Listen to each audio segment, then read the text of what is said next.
Underwriting for Community Radio on WSKB is brought to you in part by Rockies. Over 30 convenient locations throughout Massachusetts, Rhode Island, New Hampshire, Connecticut, and Florida. One of the nation's largest ACE dealers. Expertise and great product selection in paint, hardware, lawn and garden. That's Rockies. Rock solid service since 1926. On the web at rockies.com. Hi, this is Harry Rock, host of Rock on Westfield every fourth Wednesday at 8 a.m. Tune in for my view of this place I call home. Community Radio. 89.5 WSKB. Live from Studio 120 at Westfield Technical Academy, this is WCPC Channel 15 at 89.5 FM, WSKB Westfield.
loud. 8:10.5. You're number 2 down on the bottom. You got to start labeling those. I got it. They are labeled 1, 2, 3, and 4. Yeah, but you're on mic 5.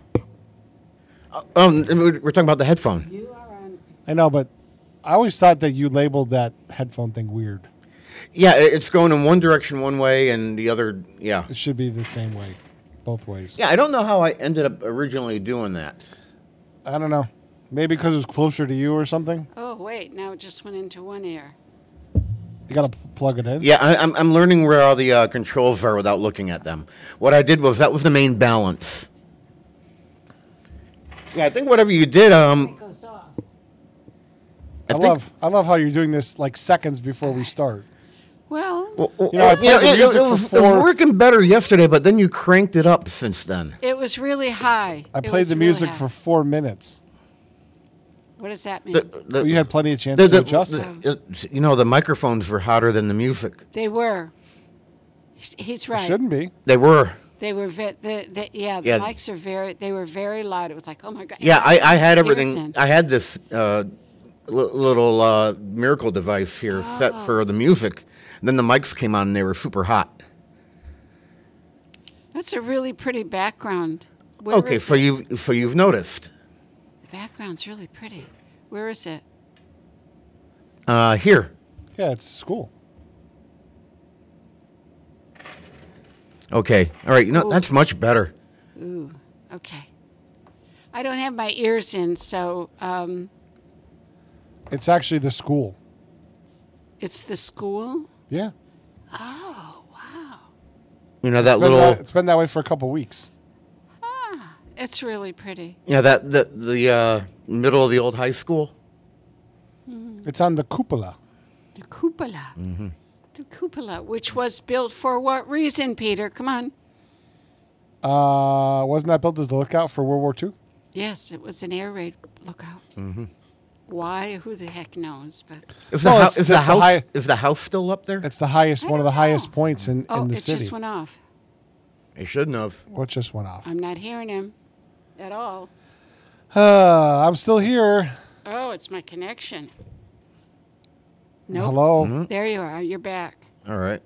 It's a connection. Maybe the extenders are starting to go bad. Yeah. Hmm. There you Hey, go. today is the 13th Nope, it's anniversary, off again. according to the Halloween nor'easter snowstorm. Yeah, they were covering that on Western Mass News this morning. I don't Covering watch- what? I don't watch local news anymore. What did I miss? The Halloween nor'easter snowstorm. I didn't see that. It's the 13th anniversary. Oh, wait. No, I did see it on Facebook. I know.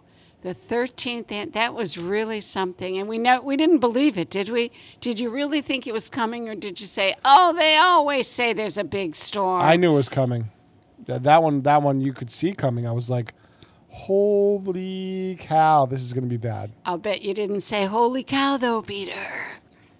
I try not to use the S word. Not on the air, but it Not even on the sure is. air. It's like, I try not to. I do swear, but I try not to. So where were you, Peter? How much how much power did you lose? How many days? Well, you're right off the main highway, though. Right. I was still working for the police department, so I had a shift on that Friday night at Mount Holyoke. I was helping them out, and I stayed till like 2:00 in the morning. Yike. Because we had 3 dispatchers working. Because you'd walk out. I walked out of the building, and in the woods by the lower pond, you could hear snap, boom. 5 seconds later, snap, boom. And that's all they heard all night.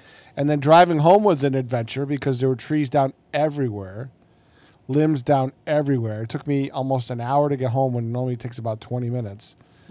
And then I drove into my house, took a shower, got clothes, told my family, you'll be safe here. But I needed to get out in case a tree fell across my long driveway with lots of trees. And then I went down to the police department and slept down there so I could make my shift the next morning. Interesting. How And long? then my family bugged out to Long Meadow because we lost power. But my father-in-law still had a pilot light on his water heater so they could make hot water. And they had fireplaces so they could stay warm. They had one fire insert and a fireplace. So my son and my now ex-wife went over there to stay. And I think we were out for like 2 days, day and a half, 2 What days. about you? You were downtown. Mm-hmm. Did you have power? Nope. For how long? That entire week. Really? Mm-hmm. You're off the main drag. Why was that? The beautiful neighborhoods apparently came on before we did. That doesn't make any sense. Yeah. Oh, wow. So there's something going on with that, though. And it still pisses me off to this day. What, that you were out of power that long? I didn't have to be. I'm on a different circuit than most of the other houses on my street. Really? The ice house had a dedicated circuit coming into it. Yeah. And the 3 or so houses around it were on that same circuit. We were on the same circuit as the airport. So what ended up happening is in most storms or most power outages, the whole street would go out. I'd be on. Now, this was an extended thing. I was turned off. I didn't lose power. I was turned off. Maybe there's an unsafe condition leaving you alone. Unsafe because, oh, wow, why are these 3 houses the only ones on the street that have power, and it starts up problems with your neighbors? But, maybe they had to shut it off in order to, facilitate repairs elsewhere. I don't know. But, my range is electronic, so I couldn't even start it to cook because you need the electricity to open up a solenoid to open up the gas line. Oh, okay. And I used a barbecue grill. I had a side burner on it. And when I got home from work, I'd sit out on the bench on my side porch and go through a pint of blackberry brandy to warm up every day before I, try to get through the night. That was before I knew you. Yeah. I actually, I went up to Juniper to charge my phones because that was one of the areas you could go to. It's not. Would it be emergency shelter area? Yeah. Yeah. So I went up there to steal power to charge up my phones so I'd have them. And, the crew there needed some help, moving tables around, setting things up. So I helped out while I was there in exchange to get power. We had power downtown at the women's club, so we had rehearsal and everybody was coming. They were bringing their dogs, charging their phones. I had power the next night on Pachasik. Yeah. We didn't have it on Lower Pachasik. Our power comes across that big power line that cuts across the river, and it comes up and then it goes up the mountain towards Montgomery Road. That's where our power comes off. So from that way up, that's about a little bit past where the 2 roads come together. So we had power at 10 o'clock the next night. Nobody Yeah, you else. know what? We might have got it back earlier. But I remember my Timmy and Stephanie stayed over in Longmeadow with their family just because her sister was living in Suffield, was out for 10 days, I think, 9 or 10 days. Yeah, my kids lived right off Page Boulevard in Springfield, and they were 7 or 8 days without it. It was just amazing for people that didn't live through it here, that just moved into the area. They have no idea what we're talking about, but it was just, I don't ever remember a storm That was a like year that. of everything. What do you mean? I don't know. That was the year that we had everything. We had the tornado earlier in the year. We had a storm in that January of that year. We had the earthquake over the summer. We had everything that year. Wow, that was I like don't remember everything. Everything hit. Good to know. I don't remember some of that. There was like four major weather issues that year. I remember all of them. There was a T-shirt at one point that one of the fire departments up in Hatfield put out, and it had like all 4 major disasters that year, and it says I survived. It was 2011. Yeah, 2011. I remember I survived some 2011. storms. Yeah, it was the year after I retired, and it ruined Halloween. You couldn't trick or treat. I remember That was also the one where Westfield State was having their homecoming, and the snow was falling, and they still have their homecoming game in the snow and ice and everything. Oh, wow. I don't remember that. Yeah. That's fun. Yeah, I remember one in the early 90s, early 90s. I was living in Northampton at the time, and I had four-wheel drive, so we could, go bar hopping when everything was shut down. It was just horrible and miserable. So, we had fun during that storm. And then in the early to mid 80s, the DPW was on strike in town, and I some of the remember streets that. didn't get plowed, so we were out of school for 2 or 3 days. It wasn't a huge storm, but it was enough where nobody could go anywhere. You couldn't, and the streets. I remember trying to get up Clay Hill to school, and the streets were frozen solid. Right. So That's how it is in the South. it was awful. Yeah, we didn't leave the hill. I mean, we just stayed where we Getting were. up that Clay Hill was just And we had no advanced planning to get milk or eggs or bread. You mean you didn't go to Costco and wipe out the shelves? No, we did not have French toast during that storm. Wipe it all out. Buy it all. And I do remember the storm of 78 as a kid. 78 was another one. Because I remember, my father snow blowing all the snow off the driveway. And I was making, igloos and little forts and connecting hallways. We had that much snow during that storm. And I was a smaller kid, so I could it seemed a lot bigger to me, obviously. But Well, it does. that was still a beefy storm. A lot of snow came down during that one. It did. Not like 1888 when they were jumping into the piles out of the second floor windows, and it literally buried some houses. 1888. It came through. It started out. We're talking this area. Yes, the whole New England area, New York, Pennsylvania, New England. It started out as a very sunny, nice day. It was a lovely day out, and then all of a sudden the snow started, and they didn't have forecasts like they have now. It was unexpected. People got stuck at work. They couldn't get home for a couple days. There's stories that somebody said on Bartlett Street, they were literally jumping into the snowbanks from the second floor windows because it was so high trying to get through. You got stuck in your house. You had to shovel your way out. It was 1888, the blizzard of 88. Yeah, what they had for forecasting back then was windy. It's coming. Although, you know what? Honestly, I tend to think that people probably knew more about the weather back then than we do now, because now we rely on technology to tell us. We didn't go out and look at the sky. We just wait for it to happen. It's going to happen any minute.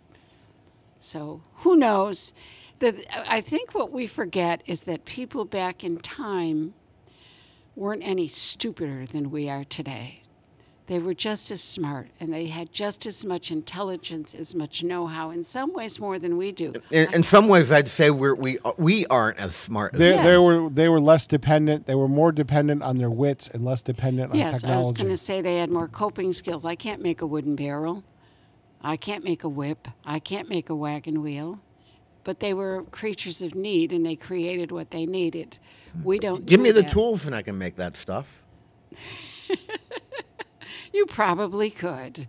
Speaking of, Because I'm one of them. I'm one of them types of people. all right, speaking of where are we today? Have you even told anybody where we are today? I don't know where I am. This is the den. Some days you don't. Refrigerator, did it come? Yes, it did. And it fits? And Oh, wait, yeah. is it, Oh yeah, I know how to use a tape measure. It fits. I know, but sometimes when things get delivered, they're not what you asked for. It Are you happens. refrigerating? Yeah, I'm chilling. Oh, that's terrible. Yeah, That's a terrible pun. yeah, I'm chilling. I don't have Netflix. I was just chilling. That's terrible. That's horrible. Let's not encourage this, Peter. I've got Amazon Prime and Paramount, but I don't have Netflix. I have Amazon Prime.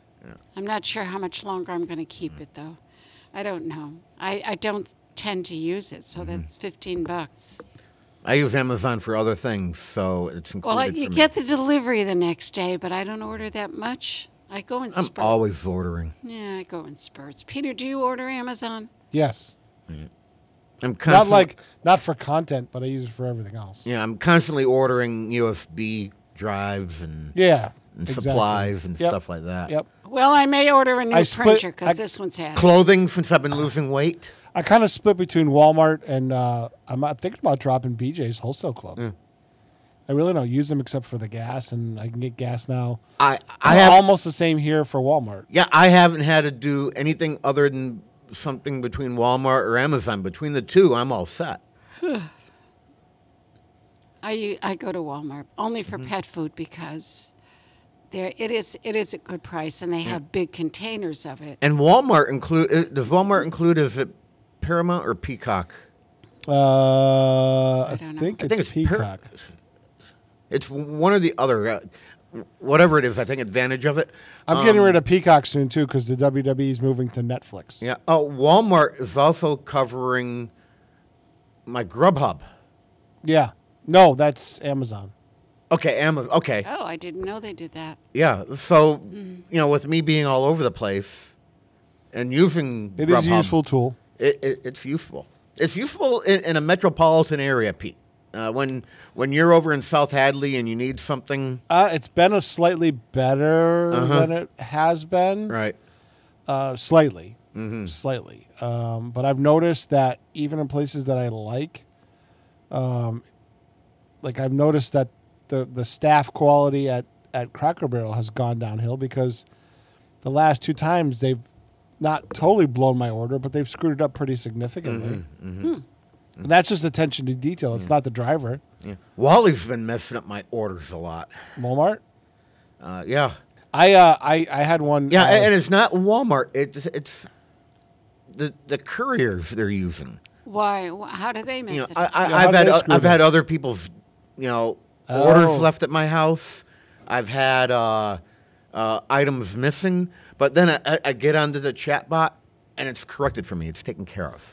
I ordered something from BJ's, right? And then they notify me that one item's not available, which is an item that I wanted. So while I'm waiting for them to bring out the order, I order that same item from Walmart and have it delivered, right? Mm-hmm. Then they put it in the back of my car, and I get home, and the item that they zeroed out and said wasn't available was in the bag. And it was a significant item. So now I have two of the item. And I'm like, well, I was going to put most of it away and freeze it anyways. So I did that, and then I shared my good fortune with Christy and her dad.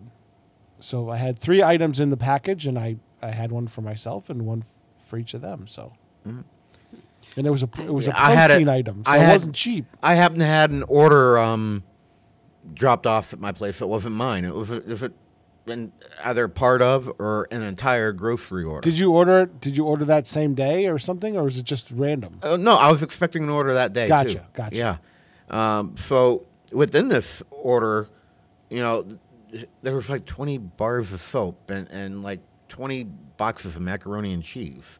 So Scoreboard. I brought them into to Zaporowski to spread around the schools because we have closets at each school Yeah, we for do. families and children in need. So I'm like, okay, well, we'll put it to use. So sometimes something good can come from that. Was it not your brand of soap or something? It was bar soap. Who uses bar soap? I do. I do. You don't use I've bar been soap? using liquid soap for No, years now. I use bar soap. I hate liquid soap. I don't like it either. I can't be bothered with the bottle and the You know what? shower. No. Too many years of my life when I was growing up as a kid, looked at that bar soap sitting on the shelf in the tub, going, "All right, that's the same bar soap my father just used to wipe his clean his." All right, thank you. Never mind that. Let's keep on going. And there's Don't- always too a much random information. hair on the bar No, soap. too so much information. Don't. You're going to make me gag. I don't want to hear it. yeah, well, I'm justifying. Well, I'm the only one using it, so that's okay. Okay. Yeah, right. You're good. Me too, pretty much. I mean, Once in a while, I have Christy come up, and that's the only other person that uses my shower. There you go. I'm the only one using my shower. Bill the cat hasn't learned how to do it yet. Mm-hmm. The border collie probably is smart enough, but All right, so look at this. It's 8:30.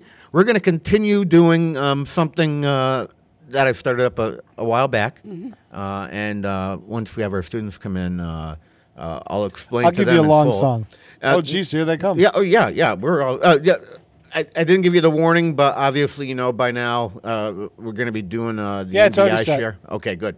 So I can read my rundown. so far we've only had seniors in the graphic arts and communications department come in here because of the way things have fallen, and this time around I have juniors in, and now I'm going to have you come in closer and then pull that microphone as close as possible, because I know that you are a little soft-spoken, so you need to make sure you're almost eating that microphone in order for it to work, okay? And tilt it up ever so slightly. I have more gain headroom than I used to, so that's nice. The microphone itself. Okay, good. All right, good. All right. So juniors are here. The juniors are here. And usually I have them introduce themselves, but I can say that we have Emily and Ben here. I know Ben. Oh, you do? I do. He was excellent. I loved having Ben on stage.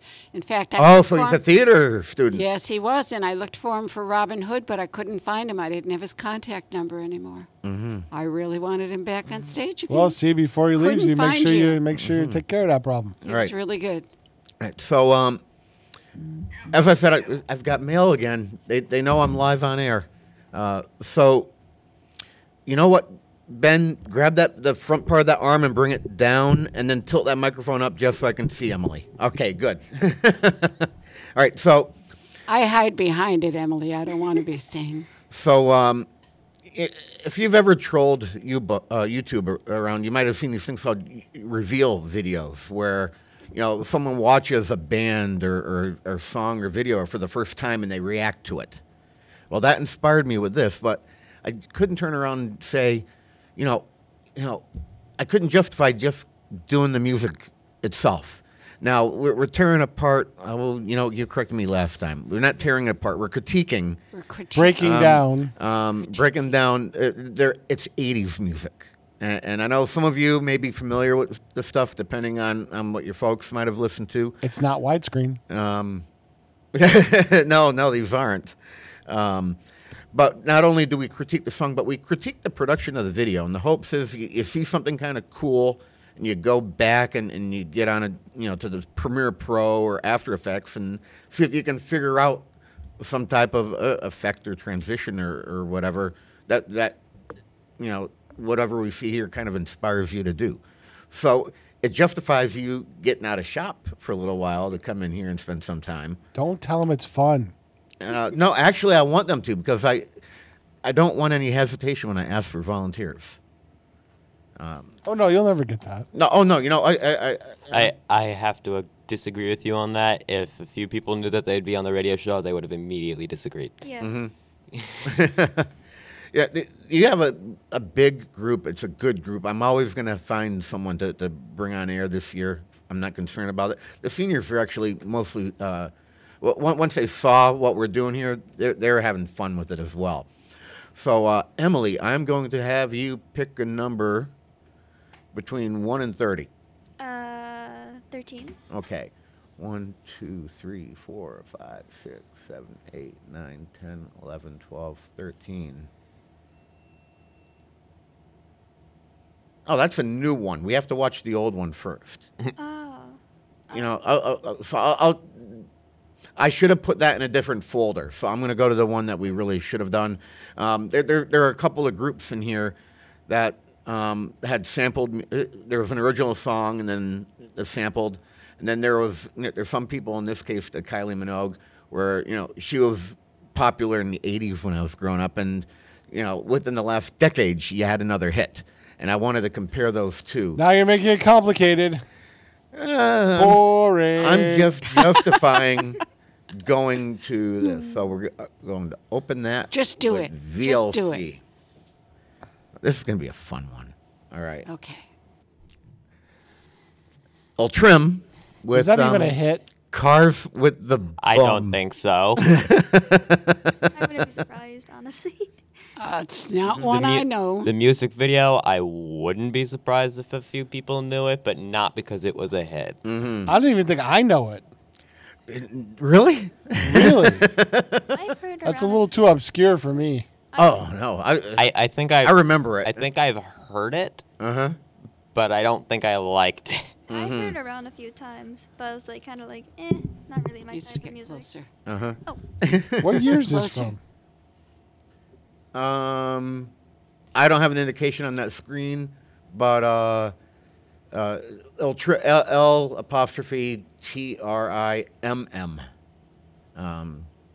And it's Cars with the Boom. So it isn't just a thing I've recently, never the heard of past No. 10 or 20 years with the cars No. going up and down the road. In the 80s, I did that to my car. It wasn't as loud and That's the name of the obnoxious. song, Cars with a Boom? Cars with the Boom. It's not even a hit because I don't have it. Wow. All right. So that last shot. I'm guessing Right that there. was done What- with what- a white shirt and a projector. What do you think with that, with the shadows coming up on the back of that?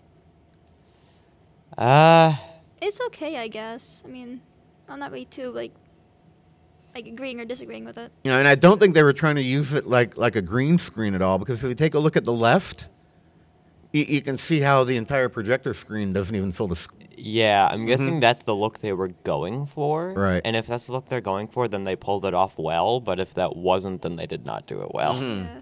All right. Also, you know, something about that quick left, right, left pan there as they did the scene transition. I think I've used that once or twice in like an actual, like when I was editing an actual video, but not for this type of video. Right. Usually I use it for like a sports transition or like a quick, a quick like transition that I don't really care about. Yeah. Emily? I've seen that transition around a few times. I like how they use it, but I've seen that done a lot of times for little videos like this. So that's a handy one to learn. Yeah. Yeah. Yeah. So as I was saying earlier, the fashion, you know, when you film something nowadays, you know, wear something current, right? You know, try to get a glimpse of it. If you're outside, try to find some automobiles or something to catch in the background. Because now, like we're doing, you know, 35 years later for this, 30 years from now, someone will look at your film. Oh, wow, what the heck were they wearing? Now, But we've heard the notice- thing, fashions always come back. Has anything from this video come back yet, Kathy? Well, I'm not wearing it, but I'm too old. Notice No. that they chose to put black and white on them, though, and ask yourself, why did they do that? There's a reason for that. There's a reason why you're using a black and white on the people. And All right. it is, you know that. Yeah. So you know she comes from theater, He so knows she that. she thinks about what it's going to look like on stage. It's presentation and what you're looking at, and there's a reason why you use the colors that you do. And I'm sure they've thought this over. And bunny, and we like the boom. We like them short, and we like them long. We Oh, like them one. that was a and we Queen's like accent them there. all. They're always adding speakers when they find the room, 'cause they know we love the guys with the cars that go boom. I never picked up on that accent until now. That's Queen's. The tune right now it's a little repetitive. But Yeah. It has that big boom, boom. You get that big bass drop going on in there. Yeah, and when it comes to bass drops, it's how do I try and say what I'm trying to think? Bass drops are good in music, but not when they're this repetitive, in my personal opinion. Because when they get too repetitive, it's just Kind of annoying. After Yeah. A Yeah, while. but that's what makes the cars go boom. Yeah. Let's see, what else do we see in that last? Okay, so the big hair. All right, is this big hair ever going to Big come hair. back? It is coming back. It's making a little bit of a comeback. I did have seeing it. big hair until I screwed up my hair, so now I have really short hair. Really bad haircut. I don't think I remember you that way. Yeah, It's longer. I had big curly hair. Yeah, he did. Did you have that when you were a sophomore here? Yeah, I but don't I remember. had a specific way I styled it so that the sides were shorter than the top. Oh, okay. Because I don't remember it at all. Yeah, no, I used to have like I've said this before, and I will say it again. If I let my hair grow out, I would have a natural afro. So, some people do want to have big ploofs of hair, especially because I'm going to be honest, some of the trends nowadays involve it, and some of the trends I don't like like having big hair so that you don't have to wash your hair. That's something that some people do. I don't know why. A lot of our generation doesn't like it. But yeah, big hair is definitely coming back. Whether that be good or bad, I don't know. Yeah. So, Kathy, you don't know this right now, but 2 weeks ago, we had to do a live remote from Hangar 2 up at the airport. The FAA was presenting the aviation department here with their power plant certification. Okay. And we did that live during Superintendent Spotlight. Okay. These were two of the students that were up there to help me with that remote that day. Well, I was supposed to be. I ended up not being able to. Yeah, well, you're on the list. You'll do the next one. I'm sure of it. But you've actually helped me out with remotes before. Yes. All right. And I'm pretty sure the last one we did at the hangar. And I think we may have something else coming up at the airport not that far down the road. I don't know if you were ever there for one when we did over at FOB. I don't think so. Okay. All right. Yeah, right in the main terminal building in the first floor there. Okay. You might be part of that. I don't know who Mr. Forney has lined up. The way he does it is he pretty much just says, "Hey, who wants to go?" 2 days before. Oh, okay. Then you'll be going. Probably. Okay. Probably. Let's see. Time to do another 30 seconds of this. My boyfriend really knows where it's at. He's got 50-inch woofers all along the back. Yeah, those aren't 50-inch woofers. Yeah, no, they aren't. To my room, but I'd rather stay out with his car that goes boom. We like the cars. There's that projector effect again, and that was very quick. That was half a second they did that. It was a nice transition. It is a nice transition. Now, everything with video was more expensive back then. Yeah. All right, you did Now we can do it for now we can just add that transition within 2 seconds on our Right. people can do it on their phones now for almost free. But back then it was linear editing. You had to put a timeline together up here, and you couldn't move around and change things around. But not only did that aspect make things expensive, but the equipment itself was very pricey. I mean, if you grew up as a child, as I did in the 70s and 80s, and you had one of those big camcorders, Great big you cameras. were doing well. So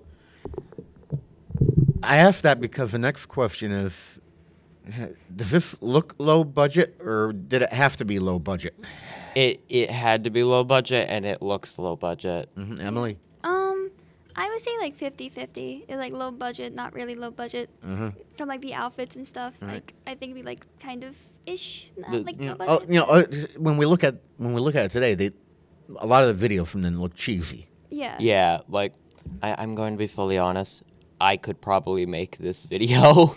I know I could. Yeah, a lot of Yeah. people nowadays could easily make this video with half the budget because it is a lot less expensive nowadays. So with half the budget, it'd be just as good quality. Are you handy, Emily, with the Premiere Pro that you think you might be able to come close to pulling that off? Probably. I also think that time period is it looks doesn't look as low budget, but now looking at it in 2024, it looks kind of low budget. Kinda. Yeah, back then, most of us didn't think about production or think about how much it costs or how you made a music video like that. We put it on MTV and we watched it. That was our social media. And back it was then. cutting edge. That was exciting to watch these videos. Not like today where you can just do it yourself and bring up anything you want and change it and fix it and manipulate it. It's very different. The genre itself, could take rap or leave it. Yeah. Yeah. See? It happens every single week. Yes, it does. I just happened to pause it here with that wheel. Wheels were a thing back then too. Are they still now? I don't know. Oh yeah, Oh, okay. yeah, I don't know. yeah. But now you have the rims. You'll have like a 17 or 18-inch wide rim with 2 inches of sidewall with run flats. They work great. They work great in New England. No more white walls that you had to wash and scrub, and they had to be white. My gosh, my father got new tires for one of the cars that I use now and then, and he put the white wall side out. And Really? That's funny. one of these days, I'm reversing them. White walls are just not a thing anymore. Do you guys even know what white walls are? Yeah. I don't, but I think It's very, All right, very 60s. Yeah, so if you, Emily, if you look at that still shot, the black part of the tire, the entire radius of that tire, about an inch in, and it was about 2 inches wide, just a white stripe. It was all white. Yeah. And those were, I'm assuming, That was- difficult to clean. That was. Oh, they were Oh no, terrible. you got Wesley's whiteout and the no. steel wool scrubber and. I used to use SOS. Yep. We're Tigra and Bunny, and we like the boom. We like the cars that go boom. We're Tigra and Bunny, I and think we not like being the dead on that boom. projection screen was intentional.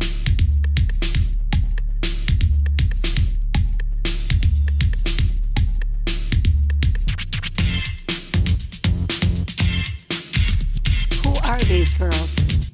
The group is called Old Trim. Okay. There were some pretty good transitions there. yeah, Yeah. they were interesting. They were fitting. Yeah. You wouldn't really use anything like that in anything other than a music video, I would say. Yeah. You probably wouldn't. Maybe a sports highlight reel. Yeah. Like, if you're gonna put a bunch of quick shots together that you don't want people necessarily looking at, I would put those transitions because they're very big transitions and take your eyes off of what you don't want people looking at on screen. Can you think of any other times you might use transitions like that? Like if you're doing something like unprofessional, kind of, let's say, kind of like do like a parody of like a video or something like that, then I guess you could use it. But besides that, I don't think you would use it for like Ben said, like any sports video. It wouldn't go into a documentary or anything like that. No. I mean, unless you want to like try and like make it like a little bit more like, I guess, like professional. I guess. You know when it would work though? In a trailer or a teaser. Yeah. Most definitely. Exactly what I was just thinking. What? We didn't hear you there, Kathy. You're not up to your microphone. I said that's exactly what I was just thinking. Yeah. You'd use it. I'm the prince of film openers and whatnot. No, but it frightens me when I think like you do. Yeah. We've been together too long. She knows that's one of my favorite parts of putting something together is the whole intro sequence, and I'll spend half my time just putting one of those things together. I think those are fun. Yeah. I'm gonna be honest, I've done that as well. Like with one of our recent projects. You've actually seen it. I spent like 30 to 40 minutes just making a random spot in the video that was pretty much a 2001 like YouTube. Or not 2001, but like 2007. Was that your biggie? Yeah, the Biggie Okay. project. Just 30 to 40 minutes of making a like 2007 YouTube intro for no reason. It is fun to do. Great. Now if your car ain't got it, go out and get it. We like the boom, and don't you forget it. So turn down the treble and flaunt your bass, so your car could be heard almost any place. 'Cause when you're in the street, you can't go far without hearing the boom pouring out your car. So if your speaker's weak, then please turn it off. 'Cause we like the cars that sound so tough. We like.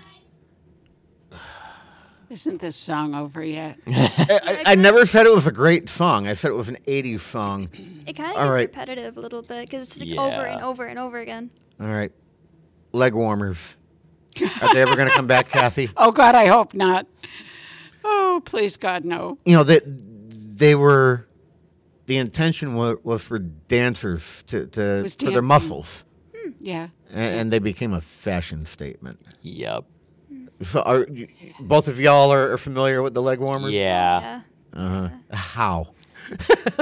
Popular media. fashion tape. That's pretty much it. I would have to say, besides popular media, like kind of like those cheap like Chinese websites like Temu, they like advertise that like a lot, like those leg warmers. Really? Like yeah. Yeah, they You do know that they track you and they look at what you're searching for and they'll suggest things. Oh. So have you been looking for leg warmers? most Emily? websites do that right now. That's how the algorithms work. Yeah. Where are we? Play. We like the cars that go boom. Oh, there was a copyright right there. The cars that I just go missed it. boom. We're tough. Let's try to be We quicker like here. the cars that go 88. boom. We're T-Rock and funny, and we like the boom. We like the cars Oh my God, that was go another boom. thing back then that I did T-Rock with the and car. funny, and we like the boom. What was that? The car on the right-hand side. The sun shield. We all got custom. You know how the top of your windshield is like tinted blue? Yeah. All right. Well, back then, it was window film that you put on, and you know, if you had a Ford, you'd have, you know, say Ford or whatever. I don't remember that. Yeah. Oh, look at the license plate, Ben. What does that say? Hang on. What? Ben Boy. Oh no. There you go. You're a part of the business then. It was meant to be. Which really sucks because I don't like these cars. Yeah, these cars aren't all that great. All right, Peter, I'm done sharing NDI right now. So, yeah, it wasn't the greatest song. No. But, you know, there were some tricks used that you can certainly try to remember or go back to Adobe Premiere and play with. Yeah, there are definitely some things that we could do from that video. All right. Emily, what are your plans once you graduate from here next year? I'm planning on going to college to Westfield State. I don't know what I'm going to be studying yet, but I know like I want to do something again in graphics. So that's what I'm planning They've on. got a nice communications department up there. Yeah, I've heard. They do. Yep. You, Ben? I'm also planning on going to Westfield State, but not for a graphics degree, most likely. Because with me, I've always had a therapist, and I'm realizing there is not enough of them because of how long the wait times is. So I'm trying to become a social worker for counseling. Oh, okay. That's good. And you know, you have a natural talent for like art and this type of stuff. So I think you might be able to use that hand in hand with being a social worker. You might be able to relate to some of the folks. That's a possibility. Social work is tough. You have to have a master's to be licensed. It's a Yep. long haul. So what project? What kind of project you're working on now? Currently, in the other room, we're in Miss Grimsley's. We are making a mobile app. Okay. All right. Wouldn't IT be doing that? So IT would be programming it. We're making the design phase of it. 'Cause Okay. Every mobile app has both graphic designers and IT. IT is the one who programs what the graphic designers would be asking for, and the graphic designers would be the ones who would be creating what it would be what the designs are. You're coming up with the assets and how Yeah. they should be presented. Yeah. All right. Yeah, same thing with you, Emily? Yeah, same thing. Is it interesting stuff, or is it something, oh, I was assigned this and now I have to do it?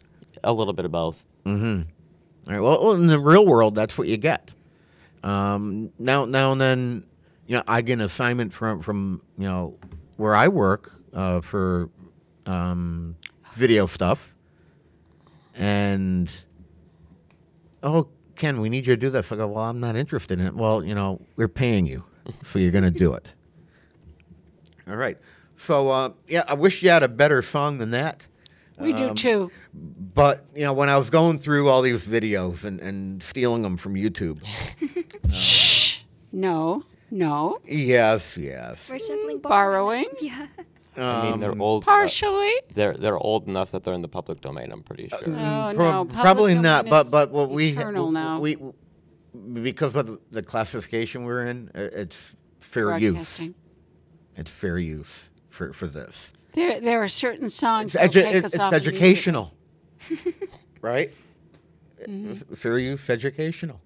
Okay, that'll work. That's that line. That has the black on one side and the white on the other, and I'm in the gray area. Yeah. That's where I'm. Yeah, maybe not. Okay, that's your story, and you're sticking to it. Yeah, I But think they do. so. They're very, when you're broadcasting, kids, you really, or anything that you're filming or broadcasting, you have to watch out because Yeah, you always have there to are watch so out. many rules nowadays. You can't film children. You can't go into a school unless you have permission to film them because parents don't want you filming their children. You can't just out in public, that's one thing, but in private circumstances, that's something else.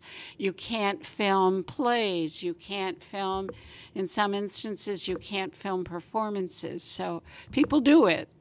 And you talked about the public domain. It's kind of interesting because they've extended a lot of those laws. It used to be like 20 years or 30 years, but they've extended that. So some of the royalties are forever.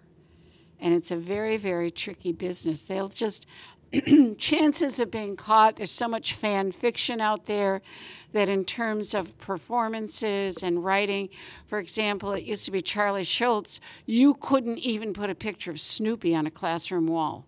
Yep. That's how strict he was. Disney is extremely covetous of their characters. You can't use any Disney characters. As of recently, I'm pretty sure a kid died from cancer, and it was he really liked Spider-Man, so his father wanted to ask Disney if he could put Spider-Man on the grave. And they wouldn't let him do it, I assume. They wouldn't let him do it because they didn't want Spider-Man associated with death. Yeah, they're extremely fussy. Will they come after you? Probably, I don't want to say no, but nowadays there's so much of it out there, they can't possibly go after everyone. There's a chance you can get away But with they it. could. But they can. They can. I was running karaoke at a small little bar in Hatfield, Massachusetts, and ASCAP came in. Found you? Yeah, ASAP is tough. Yeah. They will come after you. We lost rights to a particular publishing house because what they used to do before technology, they would employ cutters and they would get newspapers from around the country and somebody would just sit there and cut out what you were using in a performance. And they found us.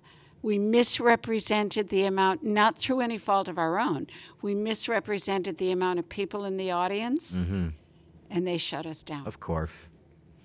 All right, so always make be sure careful. your assets are free to use. Yep. Or you have permission. All right, at 9 o'clock, I've got a guest coming in the second half. I know. I told you we don't need to be here. We can just leave Yeah. because he always has enough to fill the whole entire hour.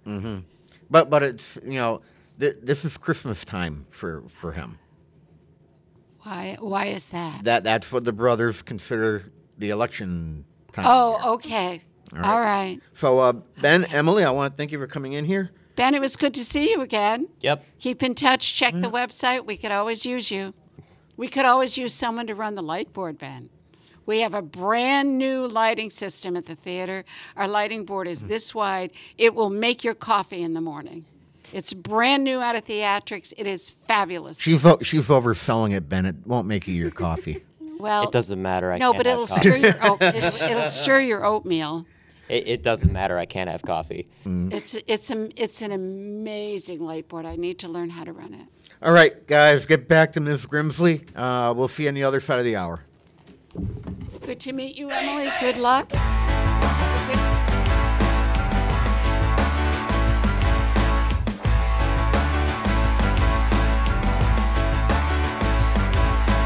Burn down the store.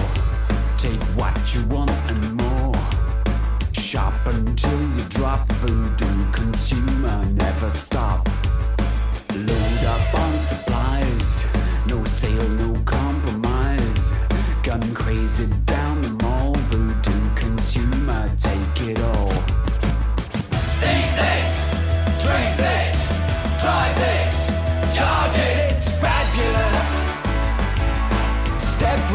up and take it. It's fabulous. If you can't afford it, fake it. Be deviously dangerous, ridiculously cool. Let's make it fabulous. Fabulous. Fabulous. Fabulous. Drive me to the bank. Kneel down and give me thanks. Grab your credit card, voodoo consumer, kiss me hard. Eat this, drink this, drive this, charge it, it's fabulous. Step right up and take it, it's fabulous. If you can't afford it, fake it. Be deviously dangerous, ridiculously cool. Let's make it fabulous.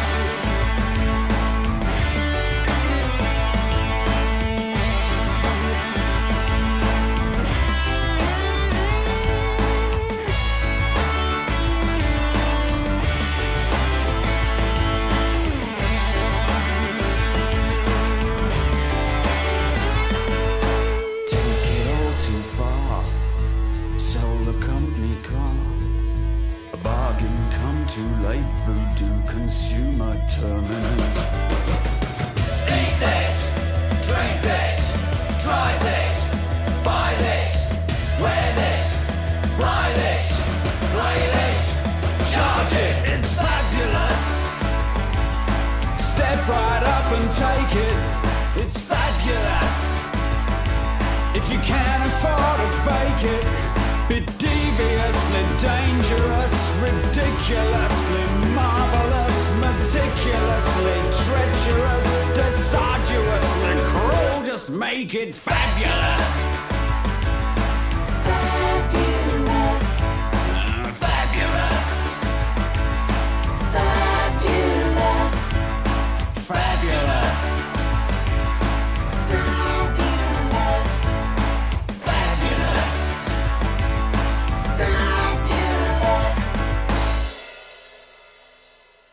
Underwriting is brought to you by Boise Cascade Distribution, providing products and services needed for building material dealers, home improvement centers, and industrial customers.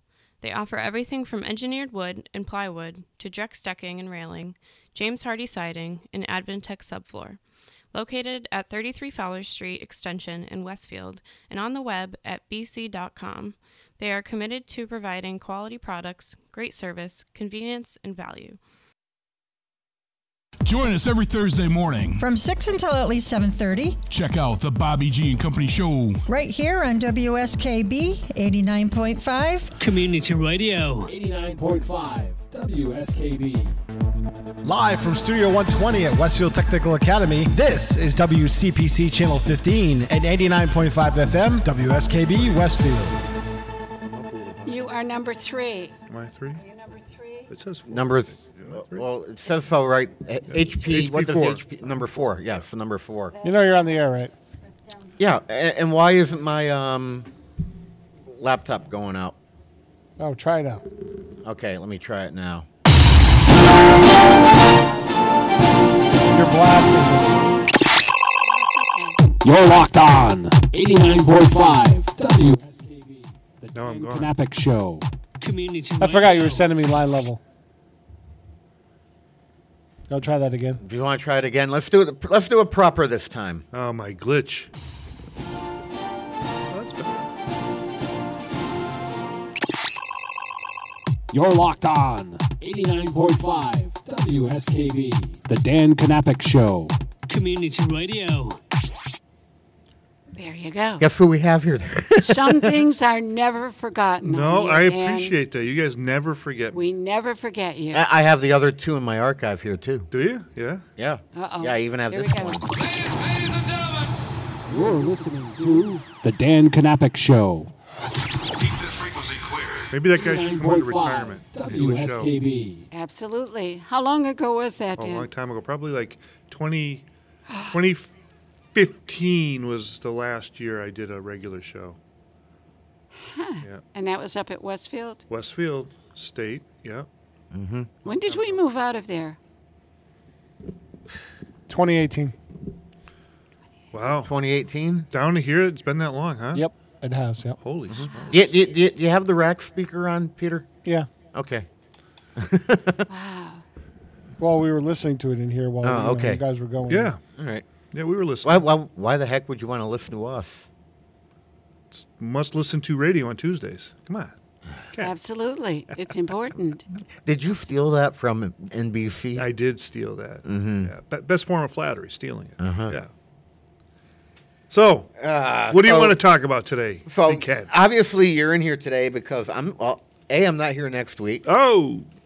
B, next week is election day. True. And C, elections are like Christmas time. They are. Like the Super Bowl in my family, they used to say. Yeah, so I figured out. He had to explain that to me. I didn't know what he was talking about. Between you and Peter and everyone else down here, Yeah.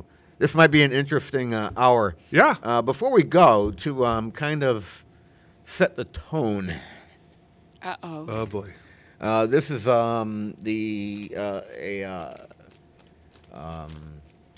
a selection from the police log from Saturday, October 19th. It wasn't about us, was it? This is one of the calls. Okay. All right. 9:33 a.m. Washington Street. A person called 911 to report he passed a truck that was flying a flag for the Republican candidate for president, and it and another vehicle began following him. A dispatcher told the caller to drive to the police station, which he did. The truck followed the caller to the station. The truck's driver said the caller made an obscene gesture at him and wanted an apology. An officer told everyone to calm down, and they were sent on their way. Very good. Yes. So cooler heads prevail. With a 911 call? Actions have consequences. Yes, they can. Right. I always say, be very polite, All right. If you give me the bird, I'm going to react to it. Yeah, you are. All right. Well, you might not anymore. So now, what was the guy giving the bird the aggressor, or was the guy who was so bold to put a Trump flag in his truck the aggressor? Well, that is hate speech, I understand. Which one? No, putting the flag up is a form of hate speech. Oh, it is? It is. No, it's not. It's a trigger. No question about it. Oh, it's a trigger. It's a trigger. Two different things. There's a difference between a trigger and hate Well, triggers speech. are hate speech today. Come on now. You know. Bob's still upset that somebody stole the Harris Wall sign off his front yard, but didn't take the Pumpkin Fest sign. And I agree that's also a problem because it's theft of private property. Yeah. Hey, speaking of Trump, I saw on Wednesday the rally in West Springfield. Did you see that? I drove right by it. It was unbelievable. Oh, my God. I mean, it was like massive. Crazy. Yeah. Yeah. I didn't think anything like that was possible in Massachusetts. That was exactly my thought. Yeah. Like, how is this happening? Yeah, unbelible. Now, were they from out of state? Were they from New Hampshire? I personally didn't recognize anybody, so I can't answer that question. But it was impressive, I got to say. I mean, just to your point, I'm driving through it. I'm like, I can't believe I'm seeing this in Massachusetts. Wow. Yeah. Mm-hmm. But it is what it is. Yeah, and you know what he did? They were very correct in not hiring a off-color comedian to be present during that. That's just awful. Yeah, that was dumb. Yeah. I mean, why do you book?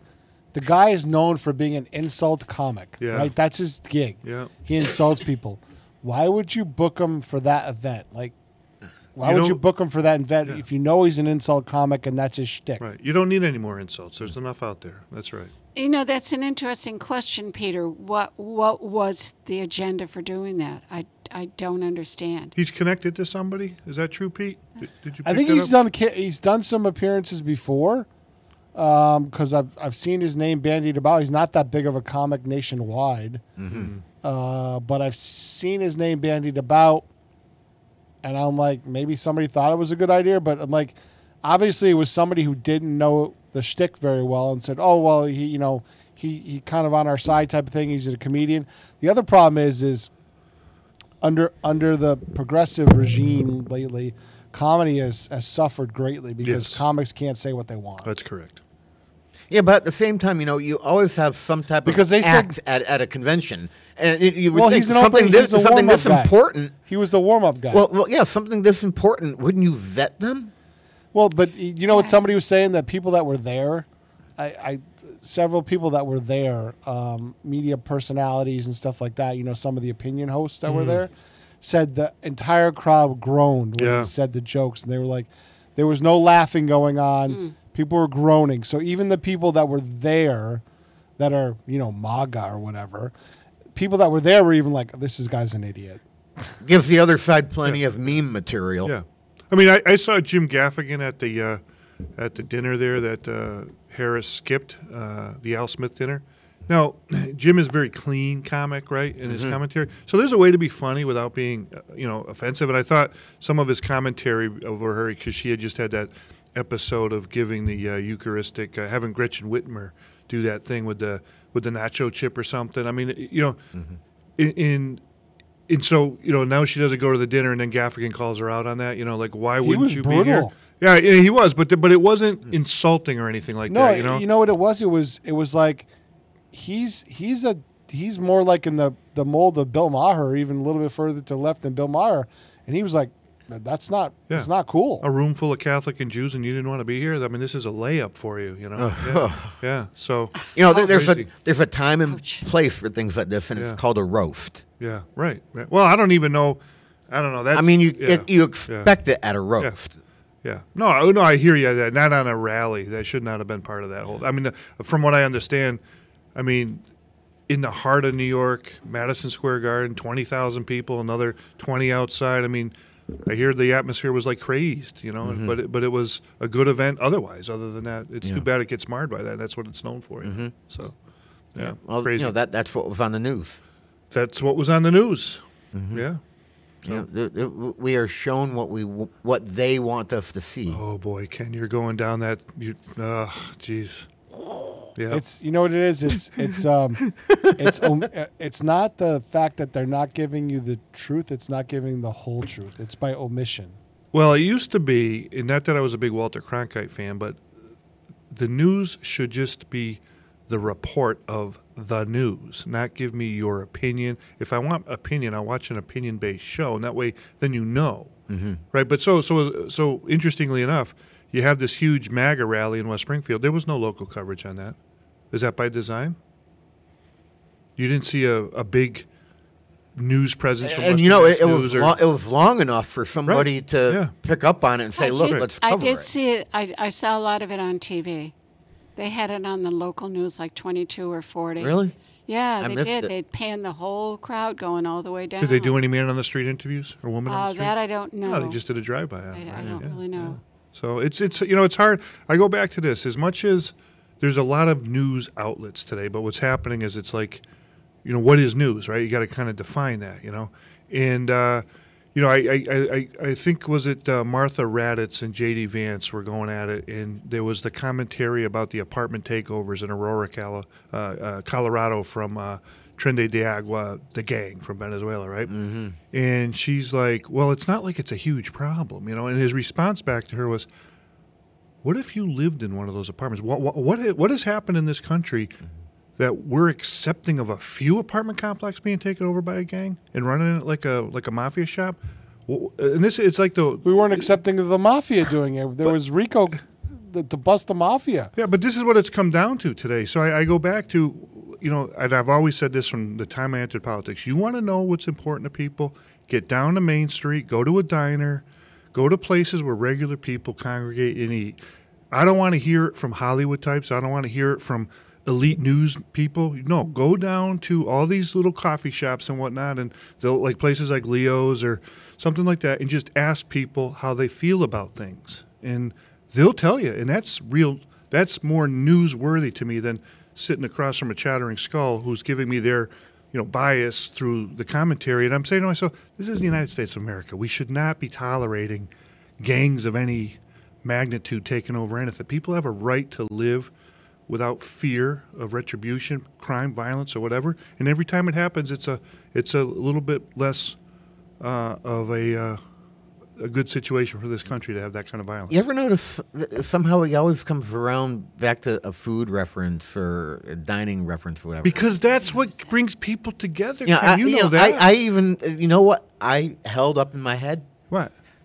half a loaf of bread Right. is better than no loaf bread of- at all. That's correct. You know, speaking of that, I went to go to my son wanted to go to breakfast today prior to going to school, and so we go to the good table, and it's closed on Tuesdays. I had no idea. Since when? I don't know. There was a sign out. You could barely see the sign. He had to. He has good eyes. He is a kid, right? So it's like red lettering on the door. And he said, "I'm like, how do you know it's closed?" He goes, "Well, look at it. The sign says that." And I could barely see it. But anyway, so we ended up at Circuit Coffee, which I had the most spectacular blueberry muffin at Circuit Coffee. They do. They Really, have good it's pastries. unbelievable. I couldn't believe how it was like unreal. Do they bake on site? I don't know. They must. I would. Think. I don't know. Right? It used to be Barney's. Remember Barney's? Oh yeah. I think they do. It's isn't the owner's brother does that or something? maybe, The I other don't brother or somebody's a baker that's affiliated with the owner, like Yeah. family wise or something.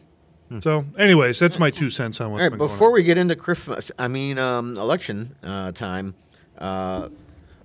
if it a senior and junior or a junior and a sophomore you have here? Senior and junior. Okay. Time has gone by Yikes. so fast. Oh. Yeah. So that's why whenever I'm up in the hangar now, I only see one of them. Well, they're both in that program, but the seniors, I guess, report directly to the hangar every day when they're in shop. Yeah, and then the juniors sometimes down here, most times up there though. Yeah, We see him getting into the van every day. Yep.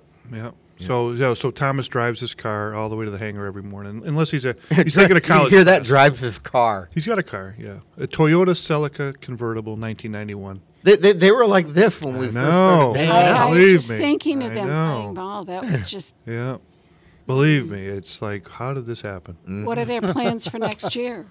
Well, interestingly, Tom was approached by the, not just him, but his aviation class. The FAA is running like a crash course of air traffic control. Okay. Yeah. So they're he's all looking right. for So he's Right. the one looking to get Yeah. the ATC. Right. So he's going to put in his application. He's gathering Mr. Willenberg and Mr. Wilson are going to be writing him recommendations and put in. But it's a pretty good program. I think it was maybe an 8-month crash course. They fly you out to Oklahoma. Don't say crash course. Oh, that's probably not a good term. No, please. And but they pay you to take the school, and then they hook you up if you're successful with a tower afterwards. So he's talked about being in air traffic control for a long time. That's a high stress I was job. just, But you know what, just though? going to say that. For gamer I'm kids, leaving. yeah, but for gamer kids though, I mean, they got their big screens and everything, That's you know, true. and it's like a big old. I didn't video know. game, I didn't right? realize he was a gamer. Their brains. Yeah, they're big gamers. If you're a gamer, racing gamer, gun gamer, yeah. if all you're that a stuff. gamer nowadays, your brain works really good for like That's an air correct. traffic controller. Yeah.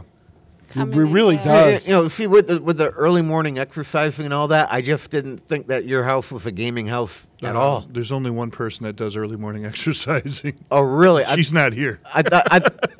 I thought it was the entire family. Negative. No? Ghost Rider. That's a negative fan. See, Not happening. I heard otherwise. Yeah. And then Jack, I don't know, maybe Air Force. I'm not Mm-hmm. sure. He's a race car driver. He wants to be an F1 driver. So I don't know. Every day is a little different. Oh, with him. F1 started messing You should up talk to Vegas about Sophia. a month ago. Sophia's our F1 expert in the Yeah? shop. Wow. She's like, she impressed Gene over at the Big E. Really? Yeah. Because one of his buddies is a car guy from Great Britain, runs the car show. Yeah. In Great Britain, and they went over there, and apparently they started talking cars, and Gene brought him in, and her and this guy from Great Britain who has the #1 car show in Great Britain, Wheeler Dealer or whatever it's called, started talking racing, and Gene was like, "Oh my God." Like this yeah. young lady knows so much about racing.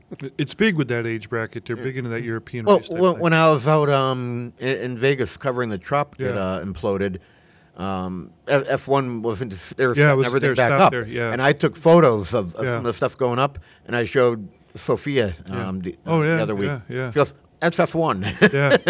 Well, interesting Knew enough, exactly by looking at it. I just was telling Pete we booked our 4-day track extravaganza at the 24 Hours of Daytona in January. So, and we'll work in a college trip or so. But so that's like all these open like GT class cars and everything, and they all run the trip. It's like a precursor to Le Mans, you know. So so they're all into that stuff. So I'm like, all right, we'll go, you know. So you don't need a passport to go to Florida. You know, when I heard winter time in Florida, you had me there already. I know, yeah. Well, Daytona in January can be a little cold still. Not as it's warmer cold here, as though. up here. Right, yeah. It's the warmer than Better here. I mean, in Vegas, you're in the desert, but the desert gets cold. In winter. No humidity. I've been out there below freezing. Yeah, it's crazy. You wouldn't expect it, but it happens. All right. So keeping with the school for just another moment or two. You're still looking at heading up the is it the student advisory? Yeah, the parent volunteer organization. Okay. And but we're in talks to do some.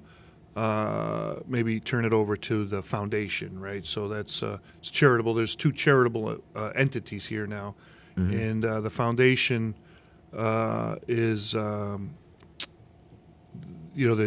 they have plans to be like far more robust in what it is that they can do to support all the technical programming, and it's just like there's an overlap of duties and things of this nature, and demands being what they are in people, So we engaged their group with. Our group, and so we'll see where that ends up. Probably sometime after the craft fair, because we take in a lot of money for the craft fair, which is our only event that we do, and then probably sometime in January there'll be some news to announce. So, See, that's what I wanted to lead up to, the craft fair. Where are we at with that? Right? That's December 1st. So we have a board meeting coming up on the second Tuesday night at November. That's our last one before going into the fair. We're looking for about 130 crafters, which is just a little lower than pre-COVID. COVID really took a dent out of it, and we've slowly been building back up. There's typically more demand than we had spaces, so that's why we've been ratcheting it up, opening up a little bit more. And the thing about ours is there's no like pre-manufactured product. Everything's got to be handcrafted, and so it'll be 9 to 3 December 1st, the Sunday after Thanksgiving. And it's a big day for us. We gather here at the school around 6:30 and start here. And then by the time we put the wraps on it, it's like 4:30 in the afternoon. So it's a big day. It's exciting. Kids help out. There's a lot of energy in the school. And the craft fair, if you have never seen, there's this family. Packed. Yeah, there's this family that makes these like handcrafted snowmen things or something, and they're always right at the front door. The line for them before the place even opens is like ridiculous, and then they get crushed. People come in, they like gobble them all up, bring them outside. They have a huddle. They talk about which ones they want, and then the ones that they didn't want, they put them back on the shelf, and then the scraps are left over for everybody else.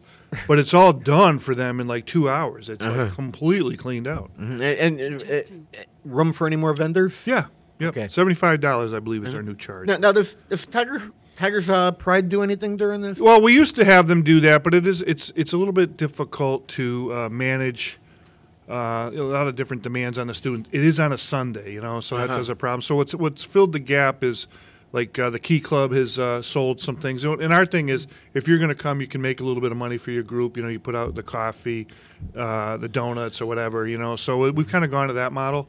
And then, like, volunteers will stay at somebody's booth if they want to come down and get some food. We do encourage the vendors, though, to be prepared to bring their own food. All right. I wanted to make sure we had gotten to that. Yeah. You're basically here because it's election time. Yeah. And it's not because I couldn't find a guest. It's because you were the perfect guest. The perfect guest. I'm kind of retired now, though, Ken. You know that from politics, right? So I only get my sources now from unnamed speculators. You're never going to be retired from politics, Knapik. Yeah, you kind of either got the bug or you don't. I got a lot less of the bug these days. I still enjoy it, though. I do, but it's the discourse, though, Pete. You can't. I mean, like Bob and I are still pretty good. Yeah, we're still pretty good. We can argue about it, and we debate a lot. Yeah, and Bob will be like, I'll know when Bob's completely cranked up. I have Bob completely triggered. He's like, we need to stop. But it's never personal. It's never ever in the years we've been doing this. Yeah. It's never been personal, and he knows that. And sometimes he agrees with me, and sometimes I agree with him. Yeah, I mean that's how it should be. That's how it should be. That's correct. And be respectful, please. Yeah, right. Unfortunately, there are people, and again, you talk about it being personal, that I've removed from my social media, and it's not what you're thinking.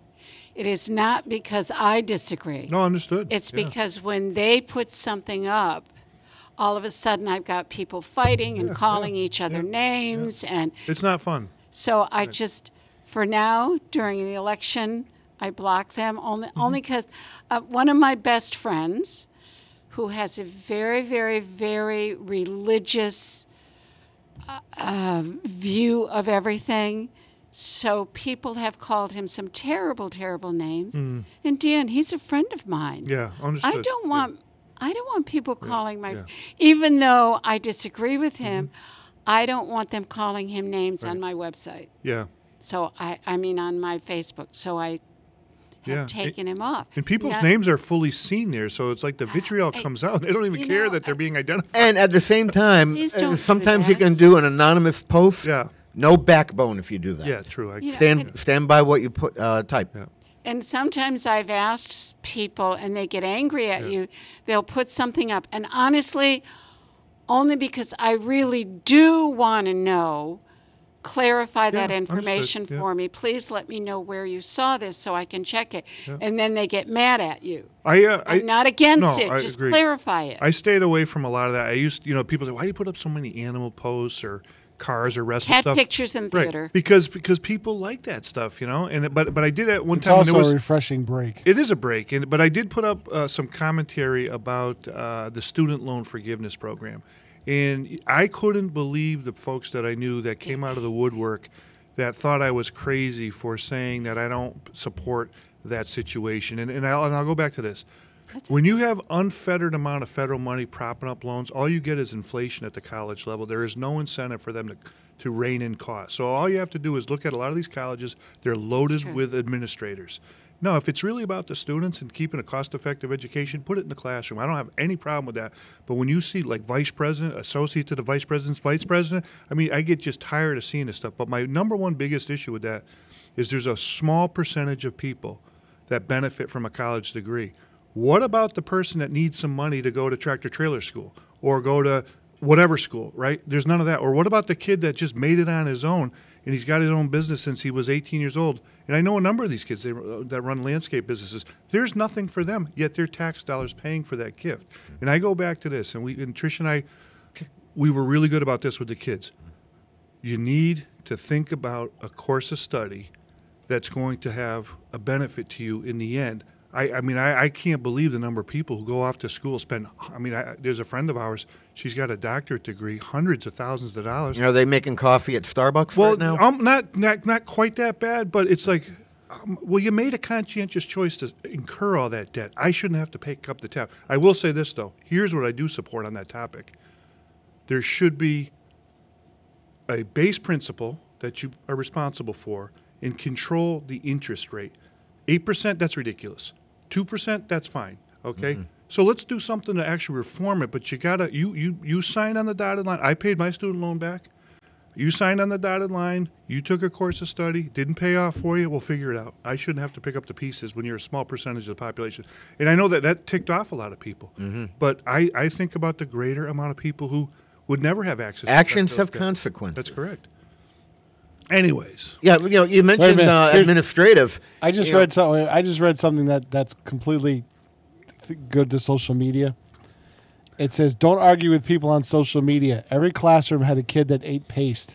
That's probably who you're arguing with." Good point. I never ate paste, for the record. And they seem to want to find the little thing that you didn't intend it to be. And that's really pretty funny. I put something up about please watch out for AI. Oh yes, that's because and this is not political. Yeah. There's medical things coming out. There's educational things. There's social things coming out that somebody has created, and it isn't true. God forbid. Did you know things on social media aren't true? Wait a minute. If it's on the internet, it's true. Oh, I forgot true. that. But I put out something about be aware of it, and right away people jumped on me and said, "Well, which party are you talking about?" I wasn't. Well, Kathy, on that topic, party. we had a pretty robust family discussion on this. There was apparently a few weeks ago a student who was suspended or something for using AI to make some sort of paper, yeah. right? Like a school paper. And, so we brought it up to the kids, and the kids are like, You ought to be. It was like because they considered it plagiarism because there was no source did. quoting on it, right? And my sons were like, "No, of course you've got to quote sources." That was kind of refreshing for them to hear. They go, "You're crazy that you can." Then they were like, "You can use AI maybe to track down sources and where to maybe go to learn more." Because my son was in the middle of doing this big essay on the first Thanksgiving and what it meant and all this. And actually, as he's reading the thing to me, I'm like looking up some of the things. I'm like, I didn't like Squanto was kind of like a double agent, you know. I had never heard the story of Squanto getting kidnapped, gone to Spain, found his way over to England, and he acted. And so I'm like, it's all in there, and it's like, you know, so That's it's why he interesting. knew English. Well, that's it, you know. He had been taken slave. and- Yep. and- yeah, right. That's exactly why. And in my no disrespect to my history teachers, I think that got by them when we were going to school. But the kid picked it up. It's in a college class that he takes for English and all that. So it was like it was refreshing that they have that take. They haven't forgotten. You got to source it. You got to dig it out, and you got to stand behind the word. In elementary school, I was told ain't a word, and then I walked over to the dictionary and I opened it up, and it was there. Well, it is probably. And ever since then, It's a that word. the rest of that year, I had a considered problem with slang. that teacher, or they had a problem with me. Well, they were teaching you from the Oxford English Dictionary. Yeah. It's probably in that edition that they. You know, I see a post on social media this past weekend. Just a reminder for you folks born in the 80s, you're turning 65 now. Oh, don't even start. And was that just someone stupid, or was it AI? Because there were lots of views on this thing. Yeah. I mean, I'm not 65, and I was born a decade before then. But My kids were born in the 80s, and they certainly aren't 65. It's on the That would internet. make me dead. Was it a typo? no, Could be. no. Well, not this so caliber. talk about like manipulation of things. There was a big thing going around yesterday. So the Joe Rogan Experience, which I have never heard, but I'm familiar with it. The Trump podcast that he had. If you Google search that, you can't find it. It's not available on the YouTube search motor. You have to go to Joe Rogan's website, and everybody's saying that's a classic media conspiracy to keep that. That has 74 million views or something. It's crazy like that already.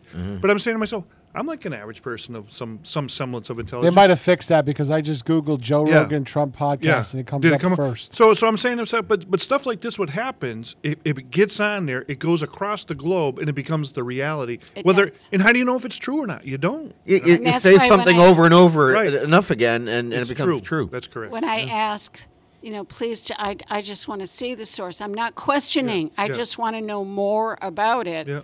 And then you get yelled at.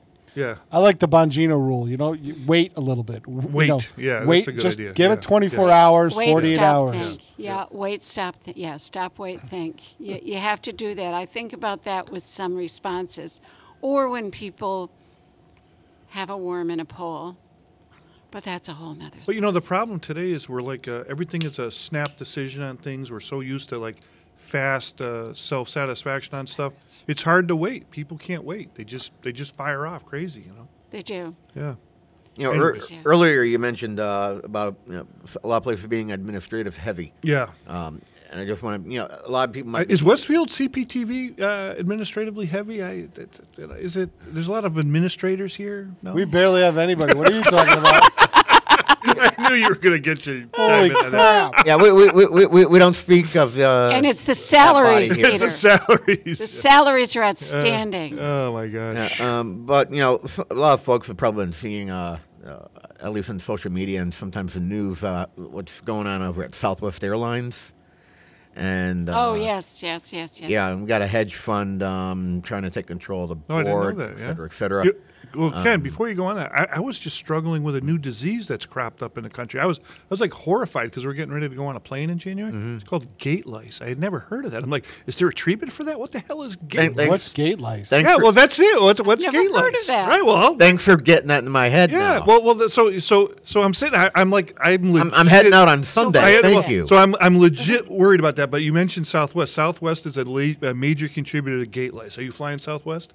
95% of the time. So what gate lice is, just to put you all at ease, there's a lot of other reasons I to know not what it is. fly, Yes, right? I know what it is. So yes. it's the phenomena now that when people travel on airplanes, they crowd the gate and they don't wait to get their seat called. They just crowd it and they block people, and that's what's causing a lot of delays from airplanes getting launched. Because they're cutting into That doesn't line happen on numbers. Southwest. Well, Southwest used to be the cattle call, right? Just sit where you want.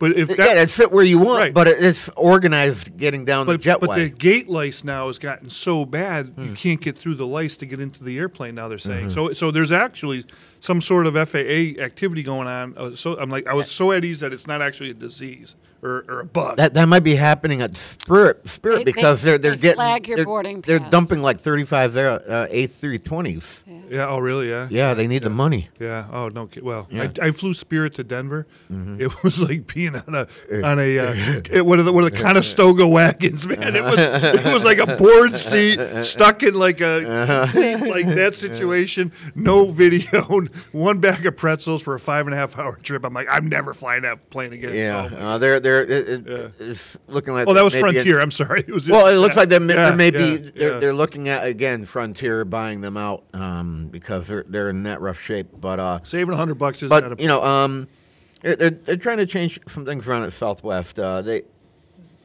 where they were the profitable airline for years and years. Yeah, Now there's an issue. Some of the changes may help, but if you actually get into it and look into the company, they're top heavy. They have 85 vice presidents. Wow.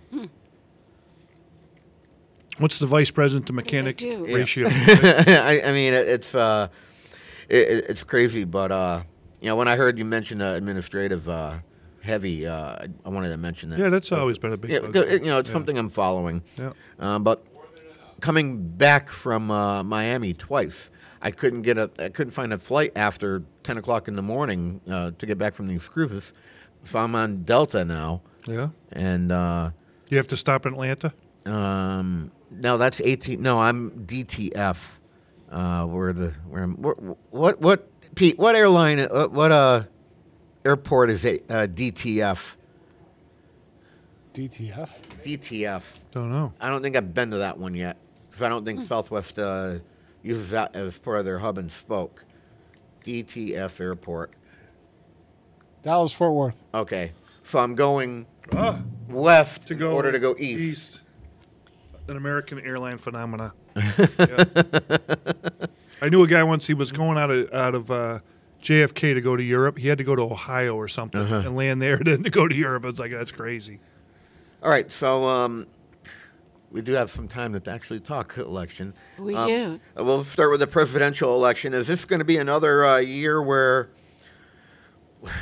we vote for the candidate that isn't the worst? I mean, that's kind of what it was like in 2016. I will say this: Trump is hard to for a lot of people to embrace, but what this is a testament to, as I always go back to, it shouldn't, based on the Biden record of the economy, it shouldn't be this close. But that's how tough he is as a candidate to embrace.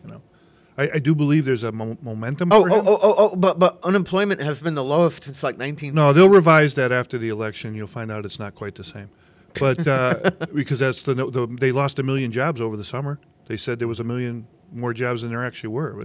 But if you look at just all the closings going on right now between the retailers, the restaurants, it's astonishing. There's a ton of them. A ton of closings going on. CVS, Walgreens. Oh, the whole all shakeout. Big on heavy those, hitters right. are closing up. So I'd go back to, I don't know who the perfect candidate is. I think in a lot of ways, No such animal. No such animal, true. But I think like a Ron DeSantis type. He's got I think Tulsi Gabbard would have been a home run. Yeah, it's just she doesn't. I don't know at that level. She doesn't have a lot of executive experience. I don't think that way. I think she has integrity. Well, I think DeSantis 4 years from now will probably be the guy. But it's just hard. Governors make the best ground for new candidates. There's no question they do, right?